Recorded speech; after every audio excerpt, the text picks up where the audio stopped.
Everyone, ഞാൻ doctor Shalini. 1-2 മാസമുള്ള കുഞ്ഞുങ്ങളെയുമായി പലപ്പോഴും പാരന്റ്സോ grand പാരന്റ്സോ ഓടിക്കൊണ്ട് വരാറുണ്ട്. കുഞ്ഞ് ഇത്രയും നാൾ നോർമലായി മോഷൻ പാസ് ചെയ്തുകൊണ്ടിരുന്ന കുഞ്ഞ് പെട്ടെന്ന് 2-3 ദിവസമായിട്ട് പാസ് ചെയ്യുന്നില്ല, അതായത് മലം പോകുന്നില്ല കുഞ്ഞിന് എന്ന് പറഞ്ഞ് എന്ത് ചെയ്യണം ഡോക്ടർ എന്ന് പറഞ്ഞ് പാനിക്കായി വരാറുണ്ട്. ഇത് തികച്ചും നോർമലായ ഒരു പ്രോസസ് മാത്രമാണ്. അതായത് നന്നായി വയറ്റുന്ന 4-5 തവണയോ അല്ലെ അതിലധികം തവണയോ പോയിക്കൊണ്ടിരുന്ന കുഞ്ഞുങ്ങൾ 6 മാസം വരെയുള്ള പ്രായത്തിൽ പാല് മാത്രം കുടിക്കുന്ന പ്രായത്തിൽ അവർ ഡെയിലി മോഷൻ പാസ് ചെയ്യണമെന്ന് നിർബന്ധമില്ല. നിങ്ങൾ ശ്രദ്ധിക്കേണ്ട കാര്യം ഇതൊക്കെയാണ്.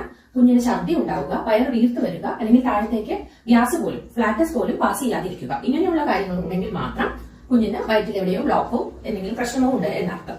ഇതില്ലെങ്കിൽ കുഞ്ഞ് 1-2 ഈവൻ ഒരാഴ്ചയിലധികം പോലും മോഷൻ പാസ് ചെയ്തില്ലെങ്കിലും ഭയപ്പെടേണ്ട ആവശ്യമില്ല. ഇതിനായി പുളിനാരോ സോപ്പോ അങ്ങനെ മറ്റു പലതും മലദ്വാരത്തിലേക്ക് കയറ്റി കുഞ്ഞിനെ നോവേൽപ്പിക്കാതിരിക്കുക.